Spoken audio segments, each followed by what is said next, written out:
Hi, welcome. This is Dr. John DeMartini. This is one of the most amazing and inspiring shows that you can listen into. If you want to be on the edge of your seats, if you want to open up your heart, if you want to expand your mind, and you want to meet incredible people, stay tuned because you're just about to experience a transformative radio show that will change your life. And you're listening to the Dr. Pat Show that's coming up right next. Welcome to the Dr. Pat Show. Talk radio to thrive by. Powerful, inspiring, and coming to you live, bringing you stories of people like you and me, busting through and living life full out. Get ready to dare to wonder what your life would be like if you knew you could not fail.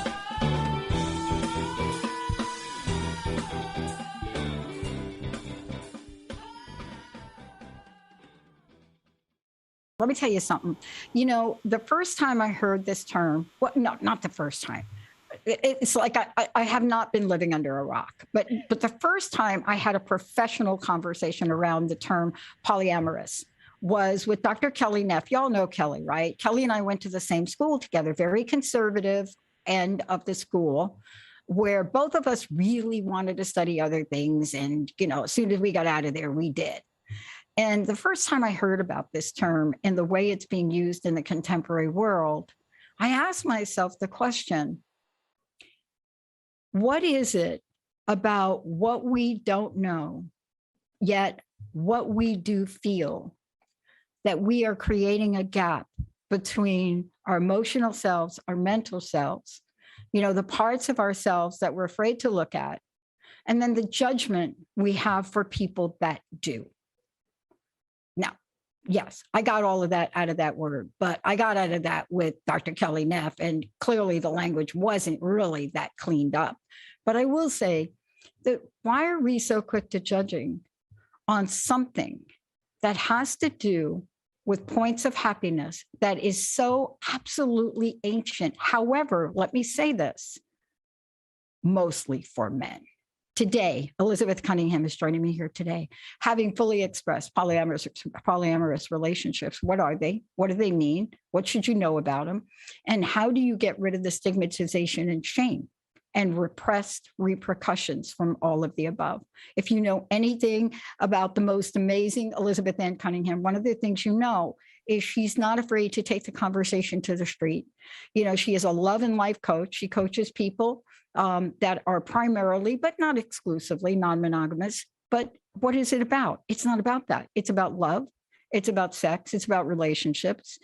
And, you know, when you think about the work she's doing, I can't help growing up in a generation and multi-generations of those of us that popped out, and we had others that we could look for to help explain what we were feeling. Now, I wish Benny could find a clip from Dr. Ruth, because the minute Dr. Ruth came out and started to talk about things, I don't know if people wanted to throw bricks at her or throw tomatoes at her. And then there were the rest of us that said, thank you. Thank you for saying that. So today, stay tuned for what we're about to talk about and ask yourselves, how happy are you really where you are? Elizabeth Ann, it's great to have you. Welcome to the show. Oh my gosh, as always, thank you so much for having me on. It is always a pleasure talking to you. I've been looking forward to this for weeks. So thank you for having me. I got to tell you, I mean, you know, I grew up in multi-generations of my teen years. So let me just start with my teen years, and then let me go into my 20s. And this was not a word, but it was a way of being. You know, before we started to put labels and stigmas on things, there was a way that people in, and I'm going to say late 50s, because I watched my sister, late 50s, 60s, and into the 70s started to behave differently. And it wasn't shamed upon. You know, it was like love and peace. I mean, honestly, it was like a new era of let me understand where happiness can be and where happiness is. And, you know, when you come from that point of view and then you land where we are today, I think I don't understand how we have now put so much shame on love and sex. What are your thoughts on that? Well, I think even at the time, there was still plenty of people who had a lot of shame. It's not like everyone in the 50s and 60s was like, No. yay, sex. And now we're like, boo, sex. So there was definitely a lot of people who were like coming out, like sexual revolution, a lot of things going on in that time. But I mean, I could answer this question in a couple of ways. And the largest way I can answer it is that whenever there's an expansion, there's always a contraction. Yeah. Because whenever something expands, there's also the backlash of that as well. And I think that we're starting, honestly, like I feel like we're starting to come out of the backlash just because we are talking about this more. We are more in an era of like, let's actually say the words out loud. And then the other thing that you brought up too was that you didn't really have the word polyamorous, you had the feeling of it. And that's what I had when I first, started having multiple relationships. Was I didn't have the word polyamorous, but I had the feeling of I want to explore all of these different ways of being with people. And I think the paradox of adding terminology to something is like, number one, it's awesome because it's like, oh my God, yes, like this is how I feel. And there's a word, and words mean that there's an agreement around it. Like other people feel this way too, right? So you can be seen and heard. But also the paradox is that then we have all these different definitions. People make it mean different things. It can get warped. And then also, and I think that this is kind of, why is there, still shame around love and sex? Is that then when we have words around it and we create our own meaning around it, and then if enough people have the same meaning around a word in a bad way, then that thing can be a bad thing as well. Yeah. So it's like, anyway. Look, I got to tell you, I want to ask you this question because we need to know what gets in the way. I don't know if I shared this with you, but I certainly have shared it online. I had the best of two moms and then Linda's mom. So I had the best of three moms and a great dad through Linda's dad. But I'll tell you what I learned from the three moms. From my birth mom, who did commit suicide when I was 6, I learned love. I mean, this was a woman who was so painfully in a relationship with my dad and just so totally unsatisfied, and it was just horrific. And yet my dad, he was the full expression of polyamorous in a lot of ways. And then here comes my stepmom. So this is what I want to ask you about. Now, what did us girls learn from stepmom? Mama, we call her Mama Doris. When Mama Doris has her first child at 12 and first child at 13, trust me when I say her bottom line to us is, I'm going to tell you girls everything you need to know about sex early. And then I'm going to tell you girls, you need to go out and play the field. You need to do, and back then it was called dating. Hello, right? I don't know. I'm a little older than you, but I got to tell you, when my mama talked about this, she did not say polyamorous. She said, you girls need to go date. You need to date Joel. You need to date Rodriguez. You need to date Maria. You need to date.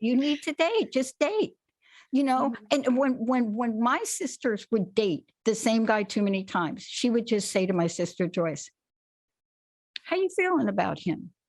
And Joyce, beautiful, drop dead gorgeous, would say, I think I'm a little tired of him. I just haven't found anybody. But what I'm really trying to point out is I grew up with that arena. And it wasn't without discipline. It wasn't about respect for ourselves. It wasn't about respect for our bodies. But we grew up in a relationship where the paradigm changed from you meet that person, you date that person, you marry that person, and you do not have sex with anyone else. That was pre-50. Let's talk about what stops us from being fully expressed, because this isn't about one word or the other. It's about repression. Yeah, well, and I think what you were pointing to is that people, and we still have this today, where it's just date one person, but it's still find the right person though. Like it's not like keep dating around forever.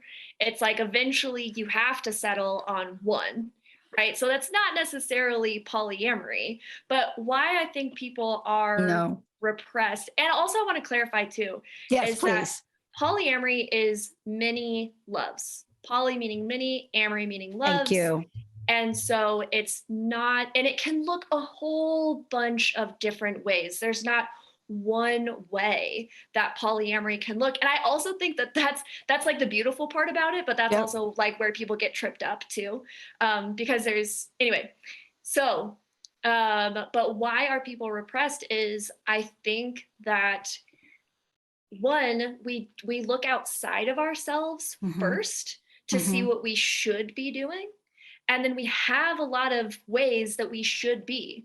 We should date a lot of people and then pick one and settle down with them forever. We should just pick one and settle down with them forever. We should, all this stuff around sex and dating. And it's also different with like different genders as well. And it's usually very heteronormative. It's like, even now, like even with the more, expression inside of sexual orientation, it's still very much like you should be with, the opposite sex, and you should definitely eventually find one of them to be with forever. And so I think why we're repressed is because we look at how we should be, and then we try to do that while also mapping our own feelings onto it as well, when it should be the reverse. How do we feel? How do we feel? Because I do believe that some people are happier monogamous than polyamorous. Just because I talk about polyamory all day long doesn't mean I think it's like better or the way. Thank you for clarifying that, because I want to go back to what I said in the introduction. You're a love coach, period. Love coach, right? And I'm glad you brought that up, because we're not making a judgment on one, the other, and anything in between. We're talking about really what is holding us back. And I can't talk for men, right? I don't know how men feel, but what holds us back from being fully expressed in our relationships? What holds us back? Look, my mama was like 30 years younger than my dad. She was in her early 20s, right? And then she had us 3 girls. And I love that she was young. She talked with us about love, relationships. She pulled out a picture of her dating Mike Love of the Beach Boys. Right? But she did it in like a fun way. It was such the coolest thing. I didn't learn till I was older about shame. And then when I learned about shame, it crushed me. It confused me. It made me want to numb myself. It shuts us down for asking for what we believe. But I want to ask you this question. Why do we think we have to sacrifice in relationships? What is underneath? Is this all fear-based? What is it? Well, I definitely think it's fear-based, and I think that it's different for different people too. And one of the biggest things that I see is, you want to be loved. And you want to, and so you'll do things to be loved that aren't necessarily in your best interest. Someone says that and so many people grow up feeling like they're not lovable, not valued, not worthy. And so then you start to date and you have these immense feelings for people. And you're like, I want this feeling to stay. I want this feeling of being wanted to stay. And so I'm going to say what I need to. I'm going to do what I need to so that this person stays around, because I want to keep this feeling. I want this feeling of being wanted.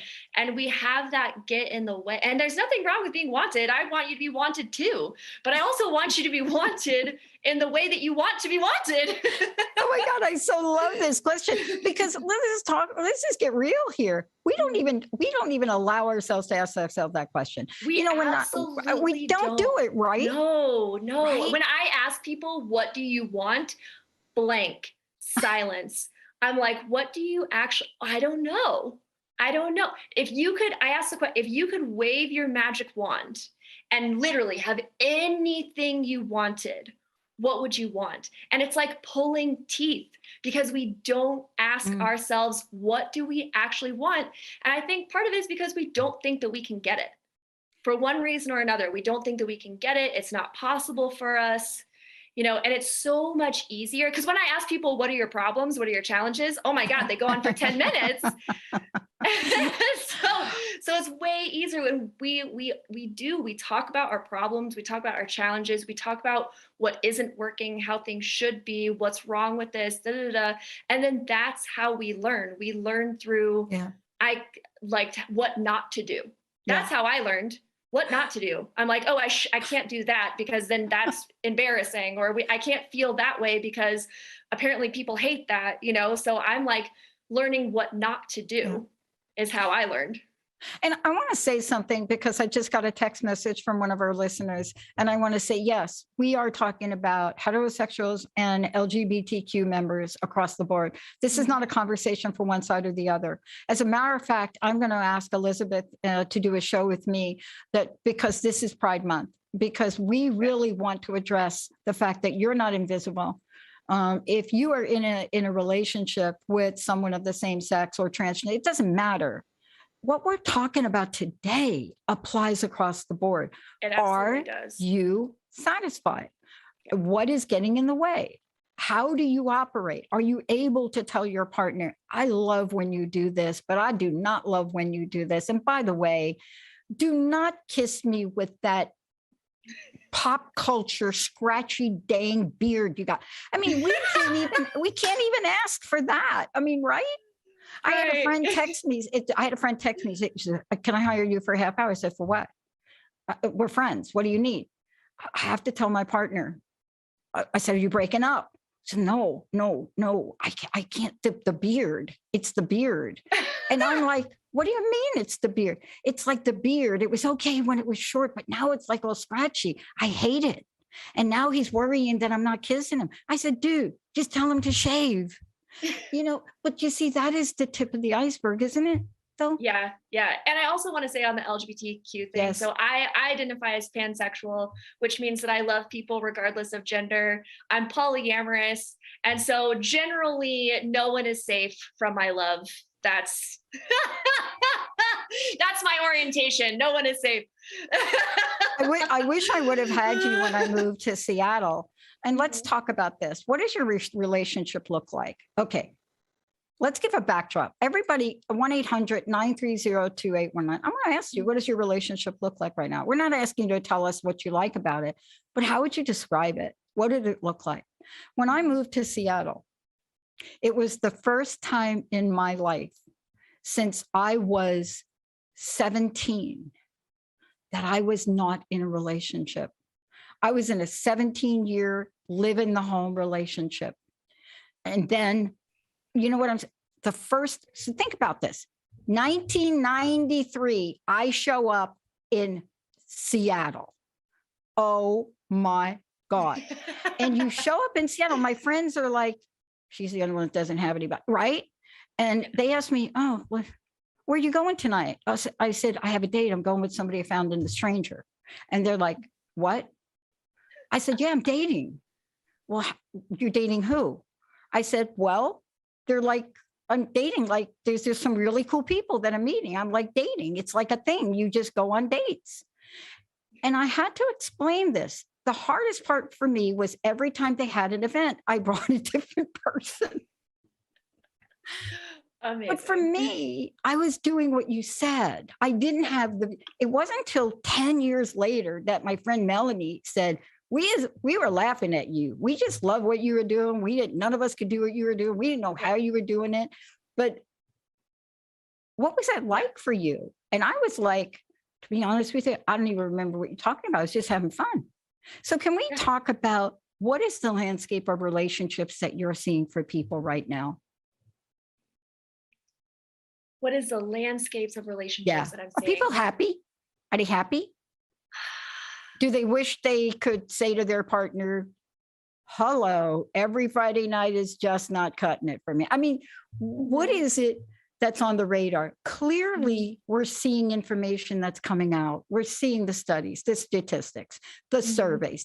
We're seeing it in our pop culture movies, right? Yeah. But what are you sensing that people really would like to have more of? when I talk to people, so this is how I break this down. So everybody can apply this. And the thing about this is that you have to be totally and completely and 100% honest with yourself, because that is the number one thing that I see, is that we have a tendency to be like, it's fine, it's good enough. But it goes back to like, I'm just going to, if I'm wanted, then I'm going to do the thing so that I can stay in the wanting. But being honest with yourself, look at, what does your relationship look like right now? Like if I followed you around with a video camera that can also pick up like your thoughts and emotions, what would that video camera pick up? Like, be honest. Like, are you nitpicking your partner every single day? Like, are you having thoughts of like doubt and resentment and then wishing that you weren't?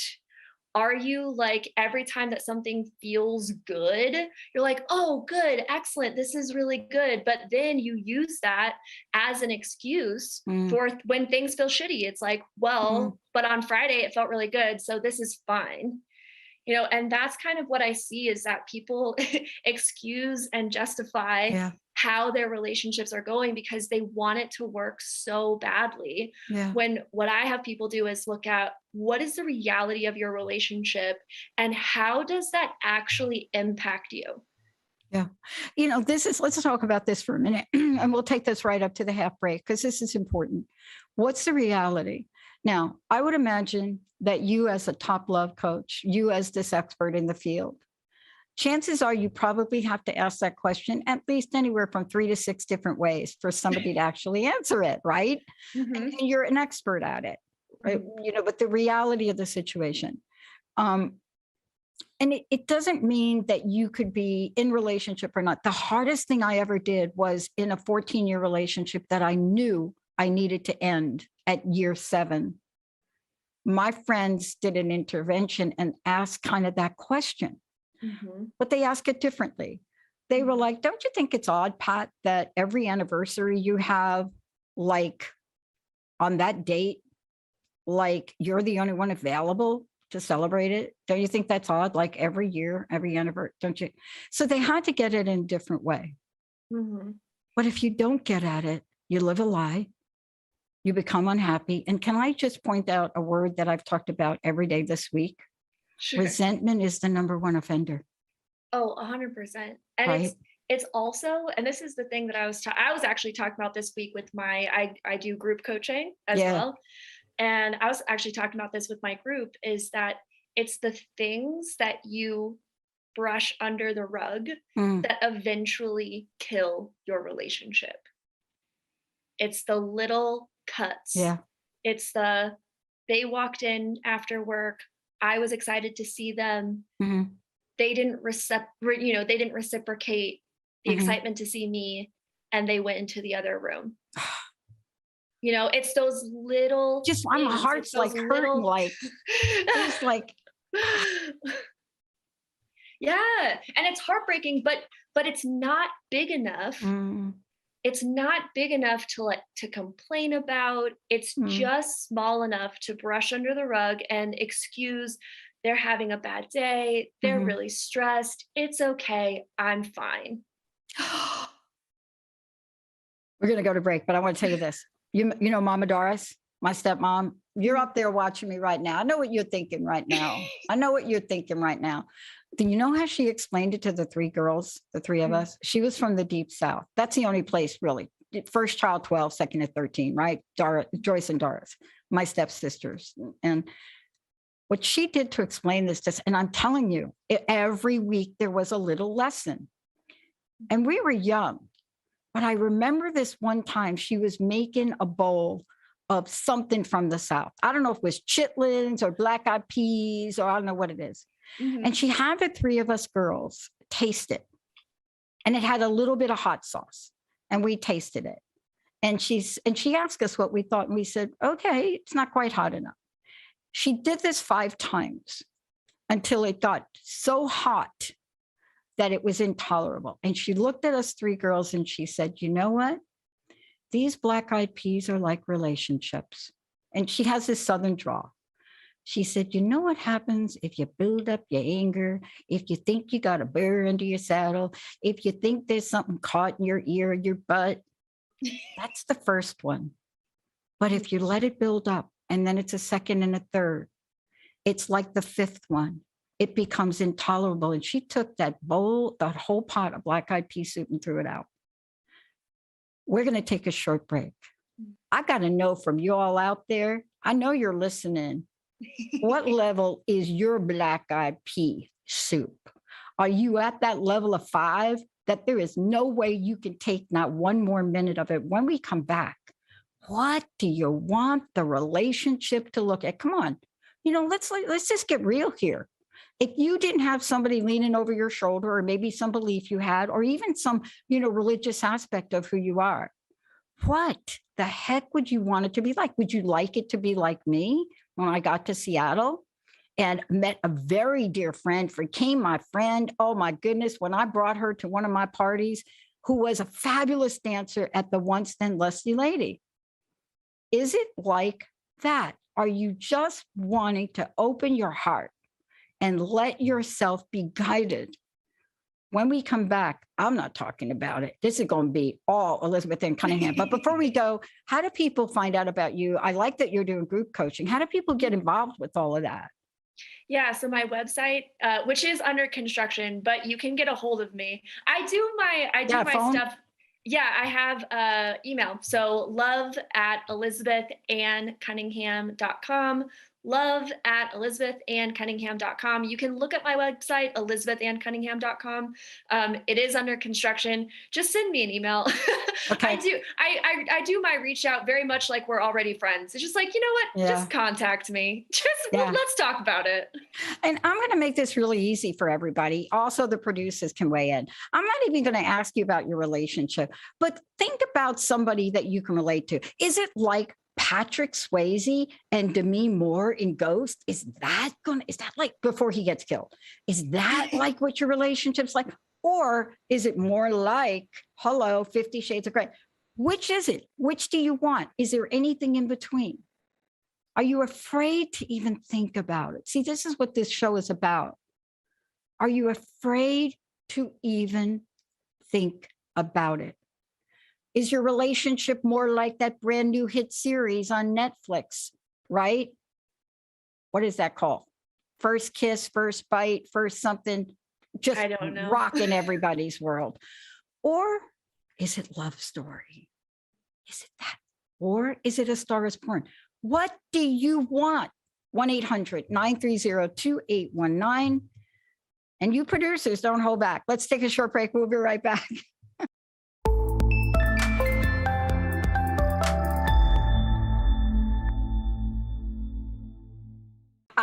Hey, everybody, welcome back. And again, I don't know, you want to talk about, how would you describe your relationship? We're going to talk about that now. We're also going to talk about the influence of pop culture on how pop culture could establish rules. And you don't really need to say pop culture, but there are rules. And the question is, who's making up the rules? How fully expressed? A polyamorous relationships with Elizabeth Ann Cunningham. And by the way, what is that email? I just got a text. Can you say that email again for people? Yeah, it's love@Elizabeth with a Z, Ann without an E, and then Cunningham.com. Cool. I love it. Yeah. So let's talk about this because, this is where we say, ideally, what would you like your relationship to look like? It's hard to say what's not working sometimes, honestly. Yeah. But don't you think it's even more hard? Like, is that a word? No, harder? More hard. Yeah. Hardest to talk about what do we really like? Because I'm not sure we've ever allowed ourselves to go there. Yeah. Well, I mean, I'll tell my personal story about this is that I've always been attracted to multiple people at once. And when I say attracted to, I don't mean just like I want to have sex with a lot of people, although that's super fun too. Like, no slut shaming. Like, I do love having sex with a lot of people. But when I say attraction, what I mean is like, I want to know you.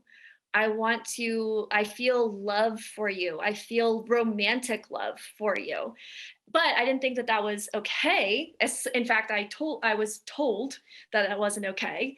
And so when I got into college, I was dating this guy and head over heels in love with him, like absolutely in love with this guy.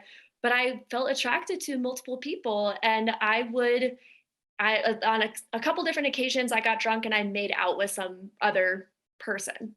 And I felt horrible, and I told him like the next day. But after this happened like 3 times, he was like, you know what, I'm out. This isn't the relationship for me. And he broke up with me, which rightly so, fair. And what I realized at that time was like, look, no matter how hard I try, I can't suppress these feelings that I have for people. And you know what? Actually, I don't want to. I don't think I have to. I don't like, so I just started telling people I'm going to date whoever I want. And at the same time, like whoever I'm attracted to, I'm just going to cultivate a relationship with that person or those people. And then I just started telling everyone, anybody who would listen to me about it. And I was just so upfront and honest about it. And so when I went on dates with people, I'd be like, look, like if you're on this train, like other people are on this train too. And so you need to be cool with that. Right. And so when we talk about what do you truly want? What do you truly desire? I really do mean like deep down, what is it for you? Not who you're trying to be, but if you are really, really honest with yourself and you were like, I actually am attracted to, and the people that I talk to, and I talk about polyamory with people every single day and ask them about their experiences, how they feel, what they think about it. And it's it's a broad spectrum, but a lot of what people say is, I just want to be able to express the love that I feel for people, the attraction that I feel for people, without having that be wrong, because how is love and attraction wrong? And I also want to have these amazing relationships, because I think that's the breakdown inside of what people think polyamory is that it's like, because the most hate that I see on the internet, like from my posts and things like that or whatever, is like, oh, polyamorous people just are afraid of commitment. There's no devotion. It's so easy to be in relationships when you don't care, things like that. When it's like, that's not the case at all. It is deep devotion, commitment, caring, love. And it just happens to be for multiple people instead of one. And so I want to say to anybody out there who's listening to this, who does feel attraction in different ways. And we talked about this the last time I was on your show about the different levels of attraction. Yeah. But for those people who do feel attraction to multiple people in different ways, there's nothing wrong with you. Yeah. Look, how do we know that the notion is alive and well? Okay. Number one, top charting, oldest female singer to ever make a comeback, top charting song. What's love got to do with it? That song was completely, when you hear Tina Turner talk about it, but when you hear the interpretation of it, this is where she says, look, this is a woman who enjoys carnal encounters, with a lover, but doesn't have to feel this deep emotional relationship. She wants to know that in this song that, look, it's purely physical. Mm-hmm. Think about this. Everybody knew the lyrics of those songs. Mm-hmm. Everybody can pretty much say every word. This popped out in the 80s to remind us that it's still on our mind. Here we are, fast forward to where we are now. Mm-hmm. And we're still battling with the notion that this is not okay for me to feel this way. And that's why you're doing the work you're doing, right? Because when you get to the place of being honest with yourself, then you have to do something. Let me ask you this question, because this is like anything in the world of psychology and behavior is this. When you have a new realization of something, and you do nothing about it, that creates another level of woundedness. See, it's one thing not to be in tune with what's going on with you. That's ignorance is really bliss at a lot of levels. Truly, yes. But once you get the insight, whether it's about love, your job, your parents, your car, when you get the awareness and you know that the next step is some sort of action and you don't take it, how painful is that for a lot of people? I mean, people are suffering. I talk to people who are heartbroken, who are suffering, who call me, who want to know how they could possibly have what they want, because when you realize how you truly feel about something, the other thing that pops up is why you can't have that or what's in your way. And then people see that, and they're real things too. Like, I don't want to invalidate that at all. Like, it's real things. Like, I'm married with a kid and we agreed that we would only be with just us. I am like this type of religion, and like, what does that mean for me as a religious person to feel the way that I do?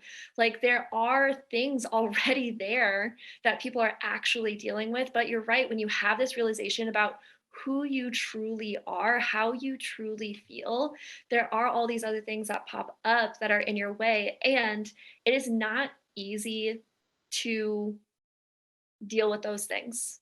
Like, I'm not going to like sugarcoat it and be like, you're all good, but it is possible. It is possible to start to take steps, even small steps, towards expressing how you really feel and what you really want. And that is probably going to rock the boat. And it is scary. And that's why my show, the tagline is courageously expanding in love, because it does take a lot of courage, not only to be honest with yourself about how you truly feel, but then to start to express that to even just your partner, who you love and cherish dearly. But this is something that might hurt them, that might upset the relationship, people are really concerned about, well, what if we, divorce and then I lose my kids in like a custody battle, and I'd rather be miserable for the rest of my life than lose my kids. And so like, these are the real decisions that people are faced with and people are making every single day, because we don't have a culture that supports how we actually feel as humans and how we express love. Yeah. And you're bringing up something really interesting too. I want to really jump right to that if we could, Elizabeth. And that is, here we are today, and we're asking people, even if you do it within the privacy of yourself, the question really is, are you ready? Are you ready to be honest? Are you ready to really truly think about what your heart's desire is? And do you feel that you have a safe place to do it? Because one of the things I battled with most of my life was how to fully express who I was in my sexuality in a safe way. Now it's very different, but there are some people that are thinking, I don't even feel safe doing it with myself. Can't they work with you just, even if it's just on this part? Because this is really one of the hardest pieces of this, isn't it? This piece right here, to really face yourself. Because if you face yourself, then the next step is, how do I make it real? Yeah. And I have my group course, and it's 8 weeks. And and this is not like a promo for my course, this is just to highlight what you said, is that the first 2/3 of my course are just about you, are just about your thoughts, your emotions, your beliefs, your past, what's holding you back? What do you need to overcome just within yourself? And how can you do that in a supported way to get to the point where you can't even express what you want? Because like we said at the very beginning, it's hard. Like, people just draw a blank, and so being able to express what you want. And then the last third, even like the last, not even third, like maybe fifth of the course is about, okay, now taking action, communicating, all of that, because you have to build that inner strength and you have to heal those things inside of you. I'm not saying take no action until you do that. But I am saying that there is a lot of inner work that needs to be done to be able to express, say, act, because when you have that inner confidence, it makes it so much easier. Like when I, again, going back to my story, when I was telling people that I was dating multiple people, and then when I discovered the word polyamory, and so I started telling people that I was polyamorous, I had so much confidence about it. Like nobody could say boo to me about it. I was just like, yeah, that's exactly how I feel. You either are cool with that or you're not cool with that, and then we'll deal with that, but regardless, I'm good, I'm cool. And so it really does it really does take time to build that within yourself. Yeah. And, let's talk about what happens when we're holding what is a secret. See, I want to bring this to a just upfront level. When we have these feelings about ourselves and our desires and we hold back, we're keeping a level of secrets, and secrets, as we know, on many levels, you and I can do a whole show on secrets. Yeah, absolutely. But secrets, as we know, they not only cause internal conflict, but they can cause stress points. They can have you believe that there's something wrong with you. And the secret doesn't go away. It sort of builds up momentum as you go through life and you keep repressing who you are or who you want to be, and you hold that back. Yeah. And so part of what we're talking about, and I really want to talk about it now, is, if we're not going to have a moment of realization about what we really want, then we're not going to be able to make it real, because what will make real is a compromised version. Is that on track? Yeah, no, I absolutely agree with that. And I think also the longer that a secret builds up, the more fear you have around sharing that secret. Because what I found for myself personally and also professionally with the people that I work with is that 9 out of 10 times when we share who we truly are, it's not as scary as we've made it out to be in our head. But when we hold a secret of who we are, like what we think that we can't say, how we think that we can't be, and we don't share it, the longer that it goes, the more dramatic that it gets, the more it's like, and then all this time has passed too. And that gets to be a factor in you not sharing it. Well, it's like, well, it's been a year. So now it would be weird to share it, because then I would have to say that I've been holding it as a secret for this long.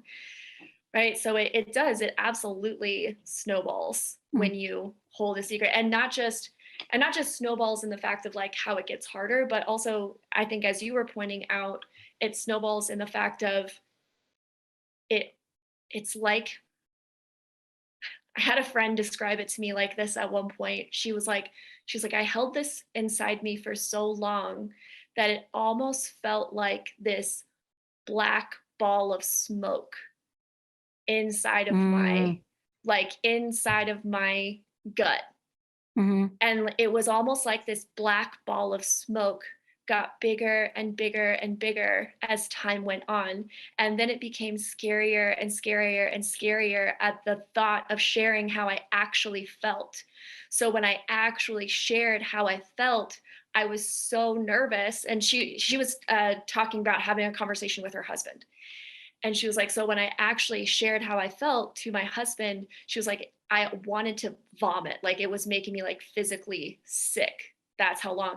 And she was like, and then I had this conversation and it was beautiful. It was like, was it easy? No, but we talked about it. And it was like this darkness inside of me was like released in sharing that.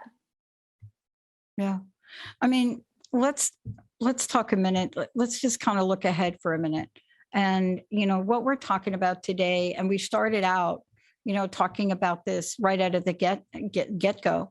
And that is the idea of being fully expressed.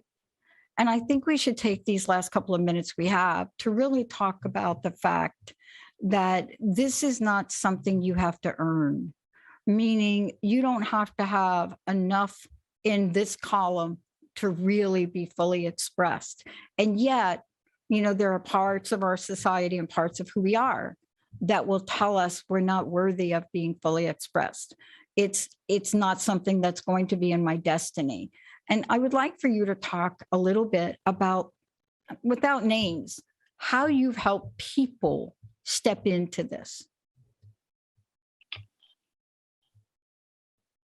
A lot of it comes down to trust.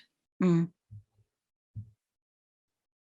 And I think most of us Mm-hmm. struggle with trusting ourselves. Mm-hmm. And that can show up in a lot of different flavors, like worthiness. Like, Mm-hmm. I have to be valuable. I have to be seen as valuable. We make these decisions when we're small kids. Something happens and we're like, well, in order to be valuable, I need to be strong. That was mine. Mm-hmm. In order to be worthy, I need to be sexy. That was mine. Mm-hmm. And we make these calls based off of something that happened to us. And then we're like, this is who I need to be to survive. And it's taking away from being able to trust ourselves and being able to trust authentically who we are.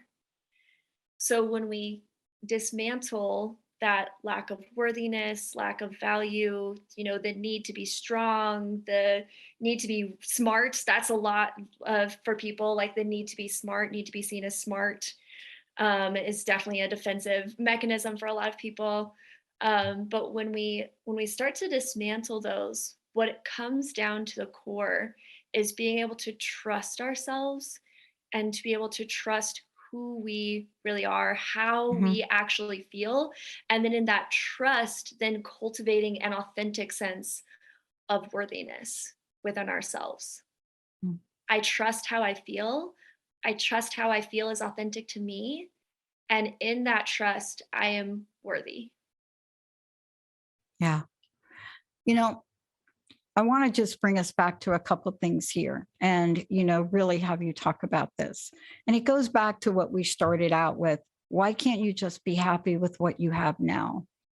I mean, how many times do we ask ourselves that question, or somebody else will say that, right? Mm-hmm. But that right there is when you get something up in your face that completely negates what you're feeling. Mm-hmm. But it's an interesting question.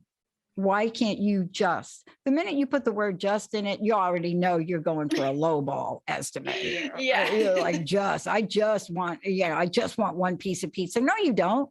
You want to eat the whole pizza. Yeah. The Mm-hmm. pizza, first of all, is an 11-inch pizza. Nobody on the East Coast eats an 11-inch pizza. That's one slice of a piece of pie. You don't really want just one piece of pizza. So we have to get ready and used to really getting in touch with what I want. But what if we were to take it one step further and say, not only do I want 2 pieces of pizza, but you better put that extra cheese on it. What do we need to do to get there? Well, I think when someone says things to you like, why can't you just be happy with what you have? That I know it's First of all, I am happy with what I have, but it doesn't mean I don't want more, right? And that's the thing. Okay, so 2 things, right? So first is it has way more to do with them than it does have anything to do with you. It has to do with how they feel, what their value system is, whatever they've got going on. That has to do with them. That has nothing to do with you whatsoever. So when someone says something to me like that, I'm like, I say I am happy with what I have. Like, well, then why do you want more? Because I can be happy and want more. There's this word in Japanese there isn't a word in our language. And this is the thing, it goes back to like the power and also paradox of words. So there's a word in Japanese, and I so apologize, I do not speak Japanese. I may be saying this wrong, but it's kaizen. And it's the principle of being happy, grateful, content, exactly where you are right now, and excited about the future, excited about your growth, excited about what's coming next for you. And we don't have that in our American culture. We have, we have this very divisive culture where, like, if you're trying to do this thing, it means you're against this thing. And that's just baloney. Yeah.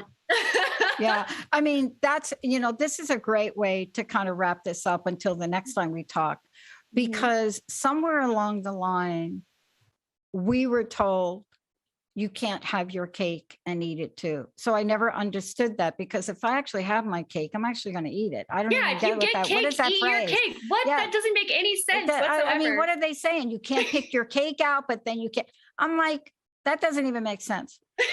But one of the things that is so important to us is why. This is what I say to some of my really spiritual religious friends. I say, you got to tell me something. Why do you think we were given such immense feelings for love? Why do you think we were given that? And what I would like to ask you again is, please tell people, I can't wait till your new site's up. Please tell people how they can get a hold of you. But I'd also love your personal message, Elizabeth Ann, because this goes so beyond a word, a phrase, a characterization. This really goes beyond a fully expressed notion of who we are, doesn't it? Yeah, I think one thing, and then I'll give my information. I think one thing that I really want to say is that I truly believe in people above rules and laws. And I'm not against rules and laws. Again, me either.